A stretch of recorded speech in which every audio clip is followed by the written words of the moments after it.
The alarm on Outpost Reset did not sound like alarms in old stories. It was a low, tired hum that grew louder every few seconds, like something in pain. Sella pressed her hand against the cold metal wall of the communication room and watched the red light blink on the console in front of her. She was not a soldier. She was not even important, not by Federation standards. She was just a signal officer, a small Tauran woman with too much work and too little time, sitting in a room that smelled like burnt wiring. Outside the station, something was tearing through the mining ships one by one. It had started 3 hours ago. A strange shape appeared near the outer ring of the system, small at first, easy to ignore. Then it split into dozens of smaller shapes, then hundreds. They moved together like a living cloud, swallowing anything they touched. The Tauran defense ships, old and slow, could not fight them. 2 ships were gone within the first 30 minutes. A third stopped answering soon after. Sella had sent the distress call the moment the first ship went dark. It was a simple message, repeated over and over, carried by every relay she could reach. Outpost Risa is under attack.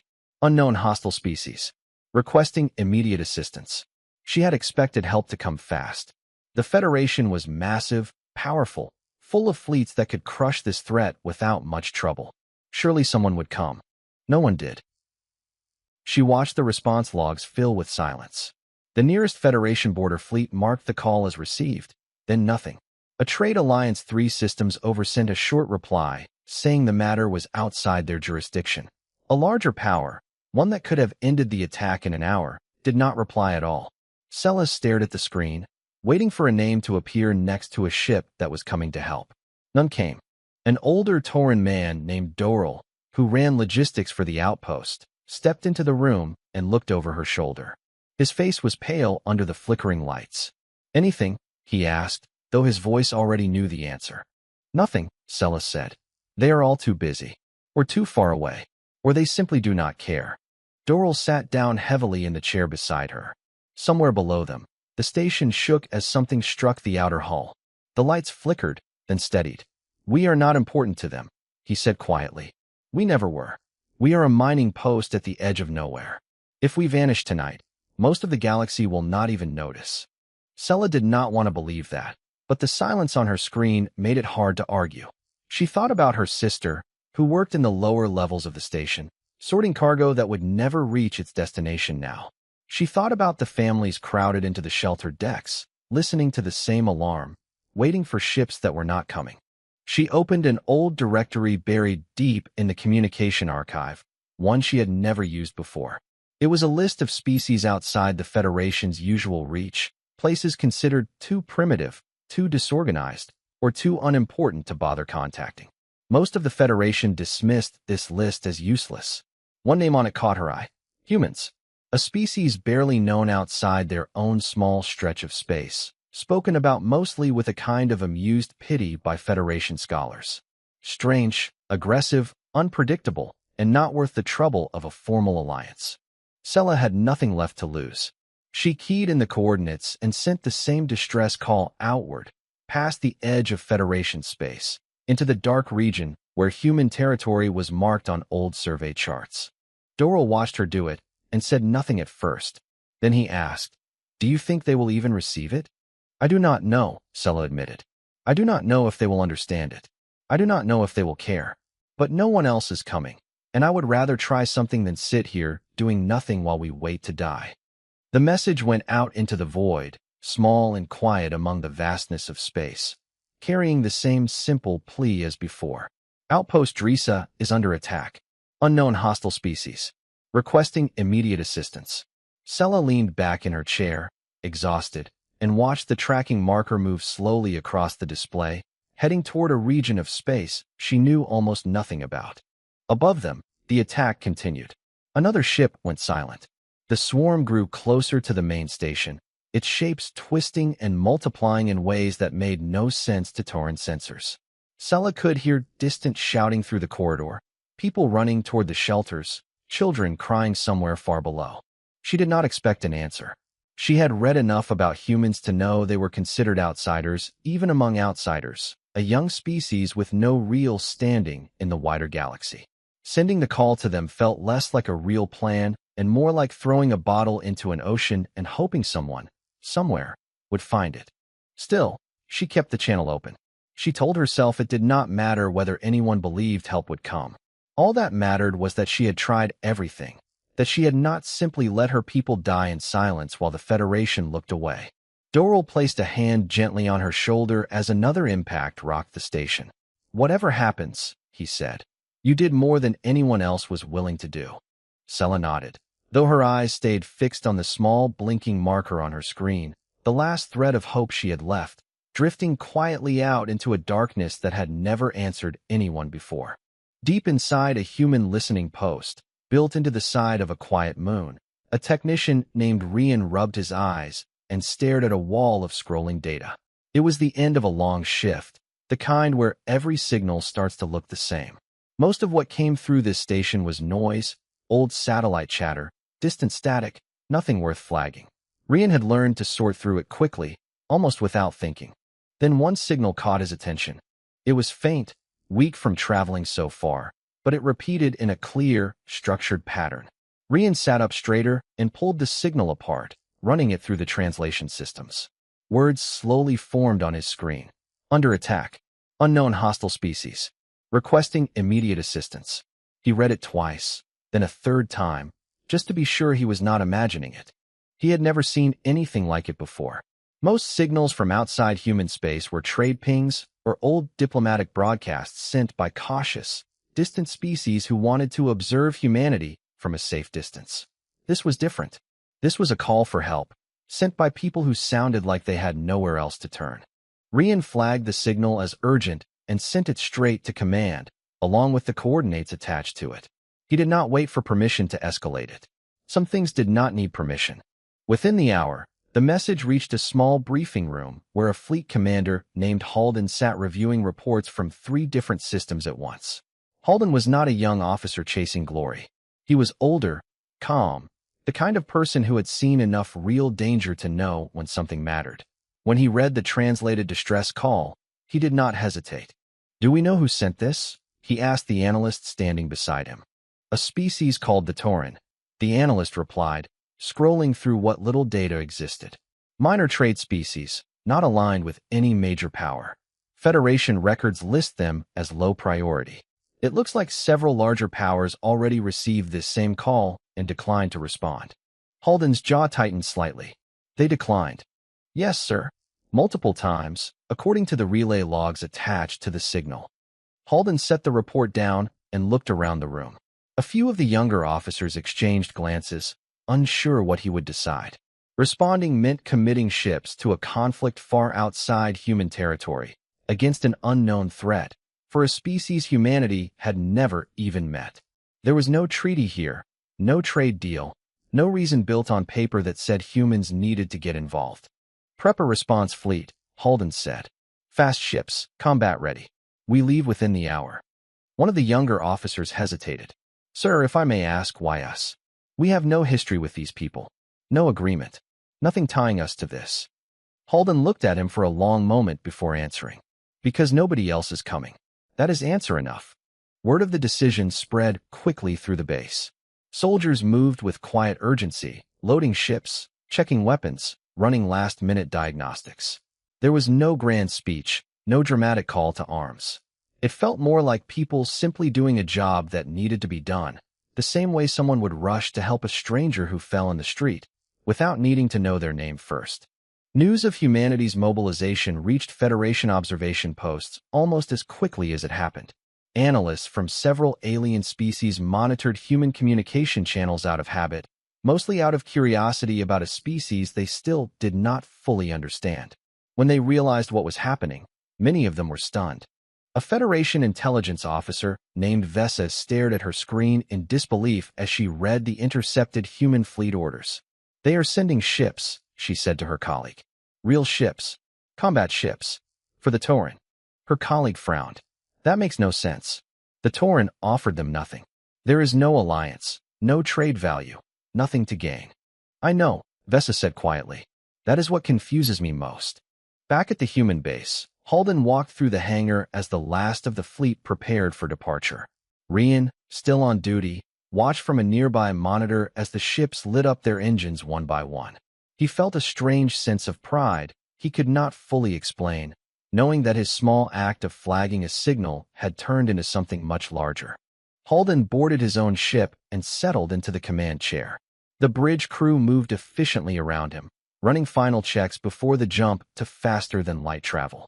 On the main screen, the coordinates for Outpost Drisa blinked steadily, marking a place none of them had ever heard of a few hours earlier. "Status report," Holden said. "All ships ready, sir," came the reply. "FTL drives charged. We can depart on your command." Holden looked at the screen one last time, thinking about the desperate tone buried in that translated message, the quiet fear of people who believed no one was coming for them. He intended to prove that belief wrong. "Take us in," he said. The fleet's engines flared to life, and one by one, the ships vanished into the folds of faster-than-light space, leaving behind a quiet moon and a tired technician who would later tell people that he was the one who first heard the call. Ahead of them, somewhere in the dark, a small station full of frightened people was still fighting to survive, unaware that help, real help, was finally on its way. Fire spread across the lower docking bay of Outpost Drisa, painting the metal walls in flickering orange light.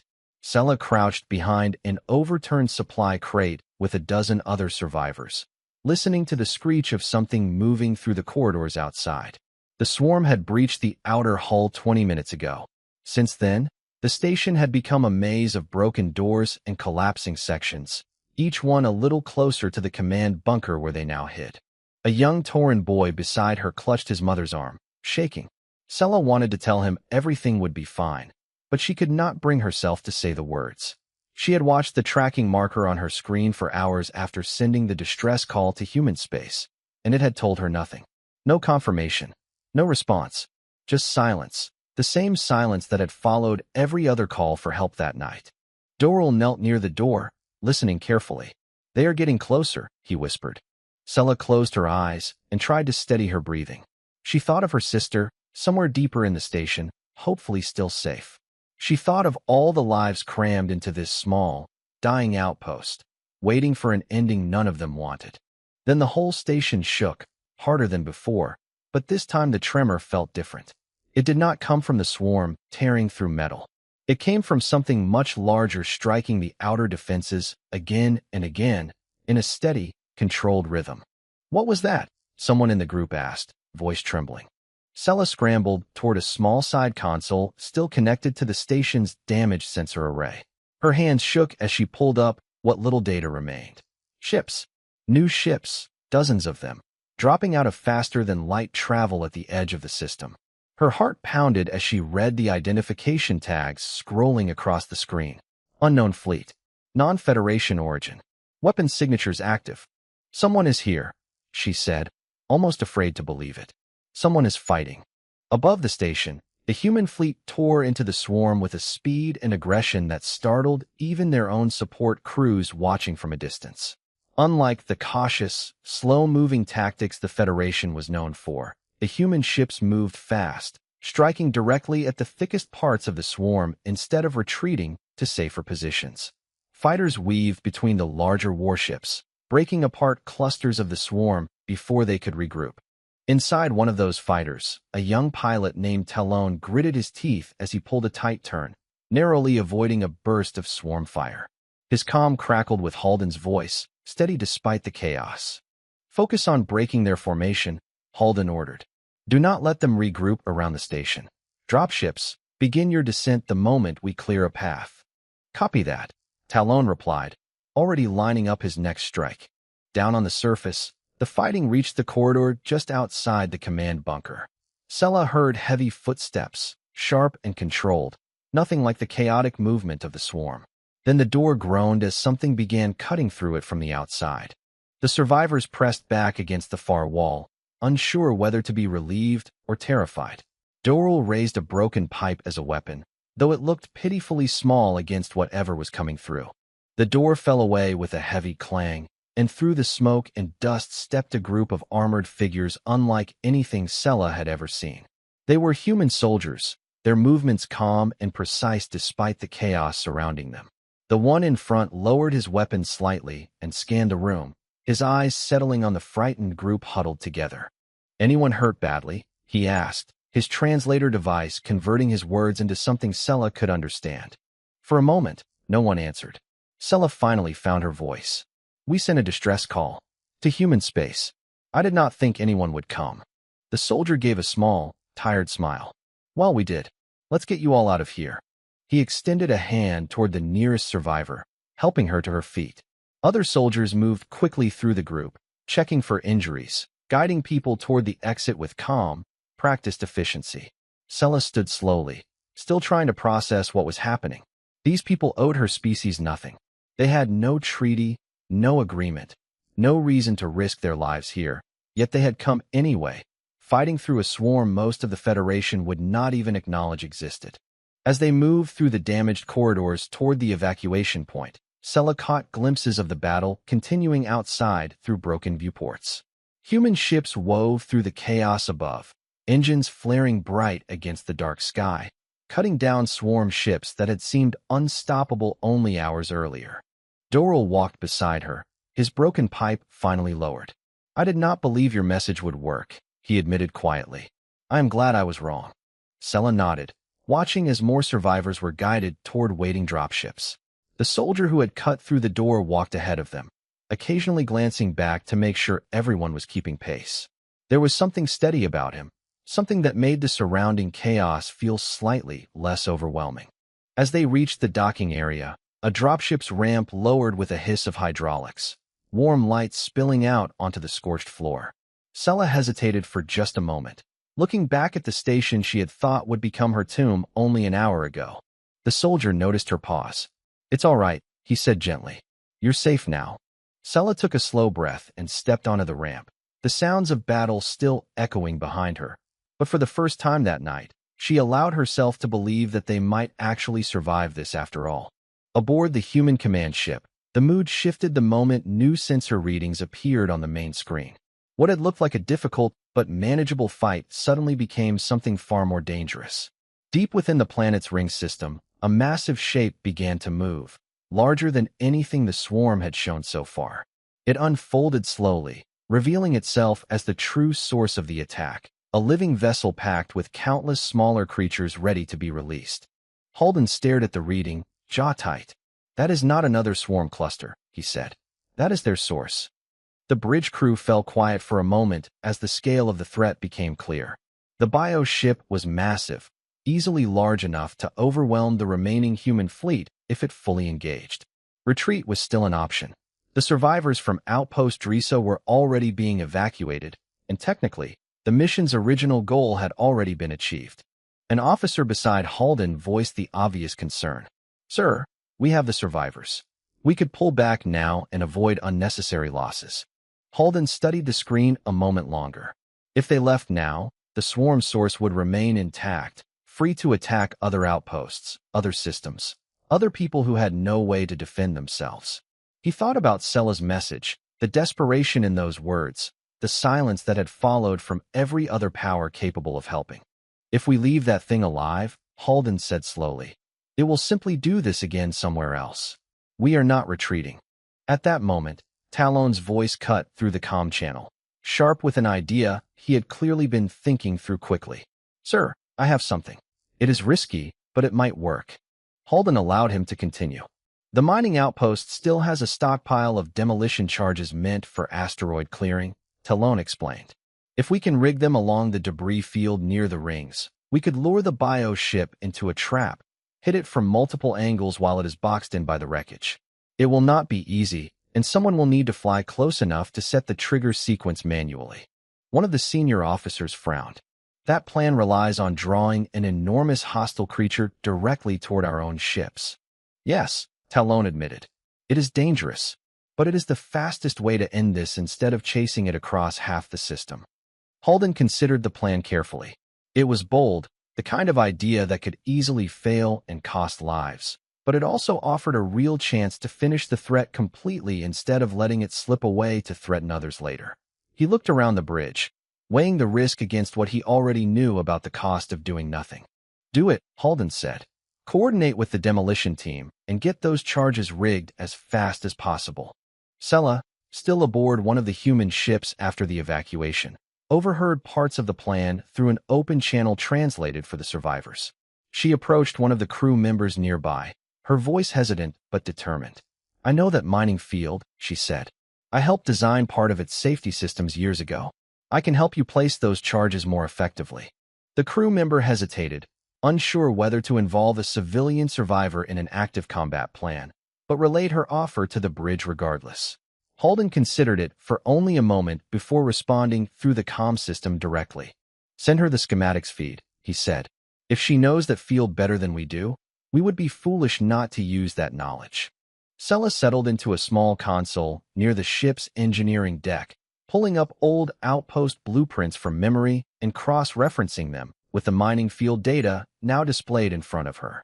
She marked several key points where the natural debris was thickest, spots that could be used to funnel the bioship into a tighter, more dangerous path. Her hands moved quickly, driven by a mix of fear and a fierce desire to help rather than simply be rescued.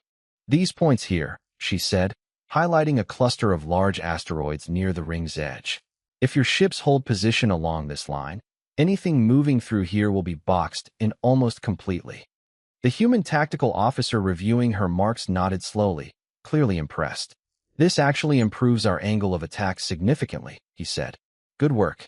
Sella allowed herself a small, tired smile, the first real moment of hope she had felt since the swarm first appeared. As the demolition team worked quickly to rig the charges throughout the debris field, human ships began repositioning into an ambush formation, hiding among the drifting rocks and broken remains of old mining equipment. Talon's fighter moved into position near the front, ready to lure the bioship directly into the trap. Holden watched the formation take shape on the main screen, feeling the familiar tension that came before any major engagement. This was no longer simply a rescue mission. It had become something larger, a fight to make sure the swarm could never threaten anyone again. "All ships, hold position until my signal," Holden ordered, his voice steady despite the danger ahead. "We only get one real shot at this. Make it count." Across the fleet, pilots and crew members prepared themselves for what was coming, checking weapons, reviewing positions, steadying their nerves. In the ring system ahead, the massive bioship continued its slow, deliberate advance, unaware that it was being lured directly into a trap built from human courage and Tauran knowledge working together for the very first time.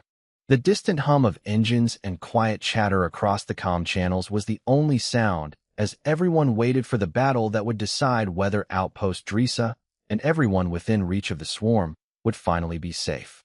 The debris field near the planet's rings had once been a quiet place, full of slow drifting rocks and old broken equipment left behind by decades of mining work. Now it was about to become a battlefield unlike anything the system had ever seen. Talon guided his fighter toward the massive bioship, keeping just close enough to draw its attention without getting caught in its reach too early. "Getting its attention now," Talon said over the comm, voice tight with focus. The bioship responded almost instantly, shifting its enormous shape toward the small fighter, sensing prey it could easily crush. Talon pulled back sharply, weaving between drifting rocks as the massive creature followed, exactly as planned.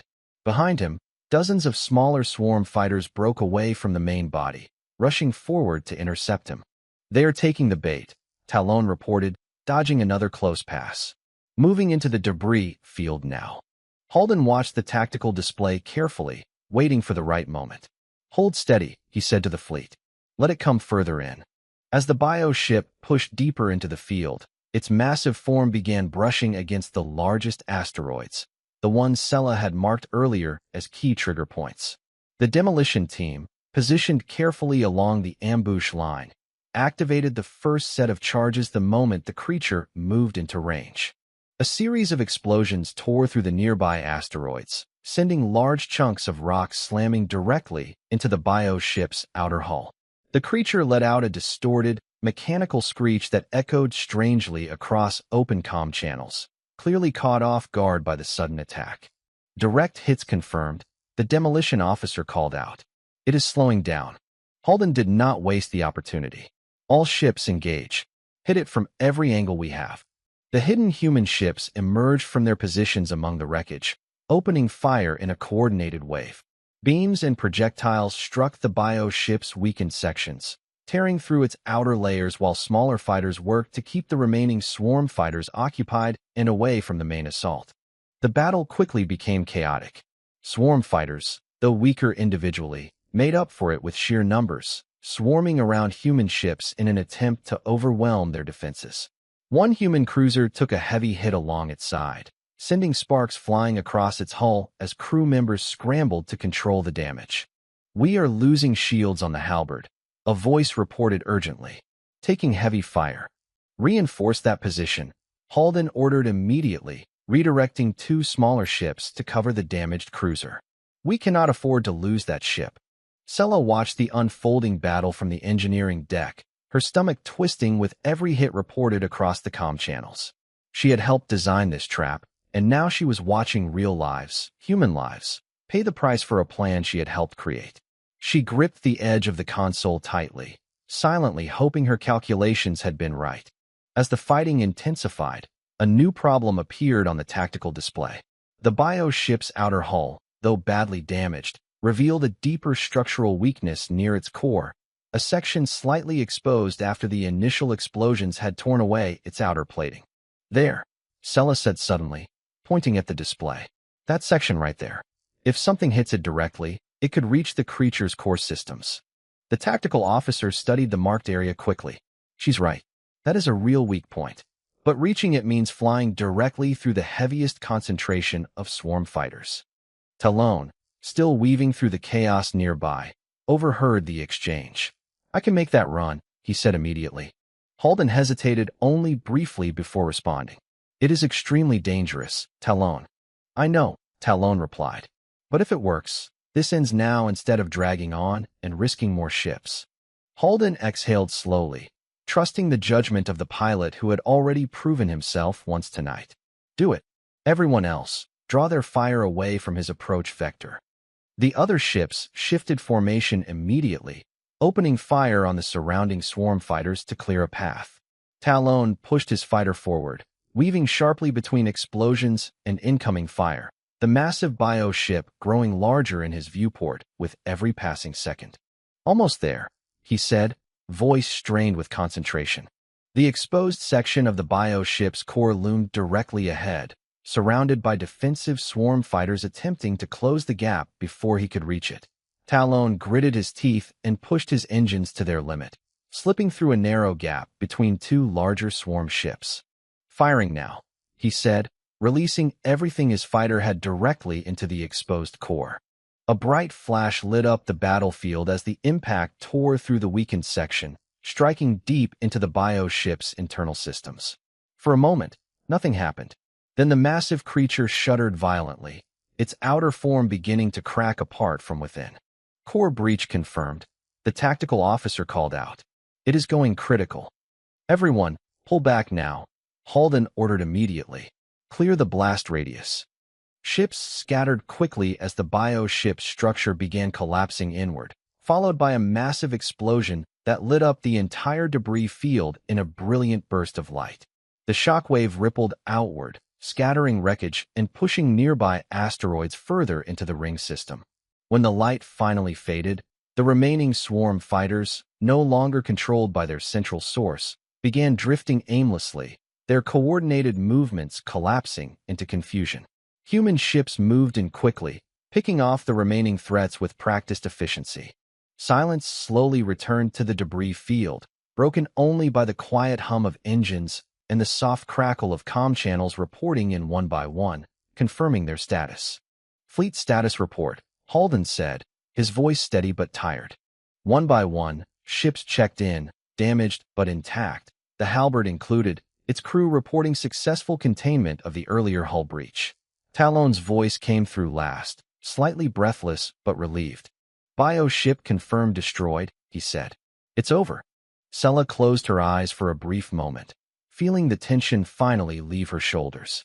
Around her, human crew members exchanged quiet nods and tired smiles, the kind shared by people who had faced something enormous together and somehow made it through to the other side.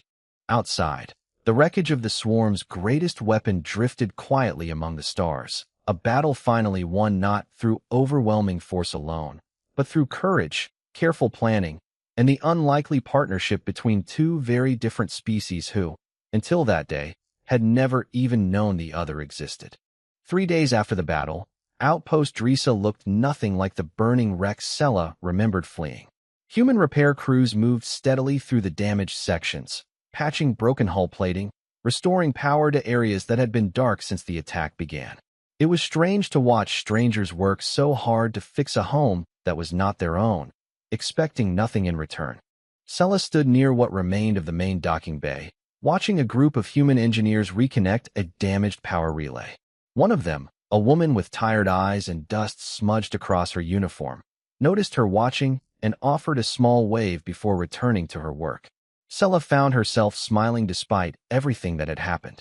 Doral approached from behind, carrying 2 cups of warm liquid he had somehow managed to find among the relief supplies. He handed one to Sela and looked out over the busy docking bay. "They have been at this since sunrise," he said. "No breaks, barely any rest." "I offered to help pay for the repair materials," Sela admitted. "Their commander refused." Doral raised an eyebrow. "Refused payment? After everything they spent getting here?" "He said it was not necessary," Sela replied. "He said helping people who needed it was reason enough." Word of what happened at Outpost Drisa spread quickly through Federation channels over the following days. Reports detailed the swarm attack, the repeated refusals from major powers, and the eventual arrival of a small, unaligned human fleet that had answered a call no one else was willing to take seriously. The story spread faster than anyone expected, carried through trade routes and diplomatic circles alike. At a Federation outpost several systems away, Vesa reviewed the growing collection of reports with a mixture of surprise and quiet discomfort. Around her, other officers whispered among themselves, clearly uneasy about how the situation had unfolded. A minor, overlooked species had nearly been wiped out, and the ones who saved them were a people the Federation had barely acknowledged as significant. "They are being praised across half the outer systems," one officer said, scrolling through translated news reports. "People are asking why we did not respond." Vesa did not have a good answer for that. None of them did.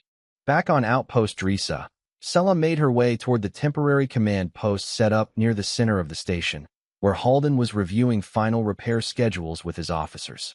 She waited quietly until he noticed her, then stepped forward. "Commander," she said, "I wanted to thank you properly. For everything." Halden set down the data pad he had been holding and offered a small, tired smile. "You already thanked us plenty of times," he said.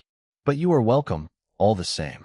Sela hesitated, then asked the question that had been sitting in her mind since the moment his soldiers had cut through the bunker door. "Why did you come?" "We had nothing to offer you. No alliance, no trade agreement, nothing that would benefit your people in any real way." Halden considered the question for a moment before answering.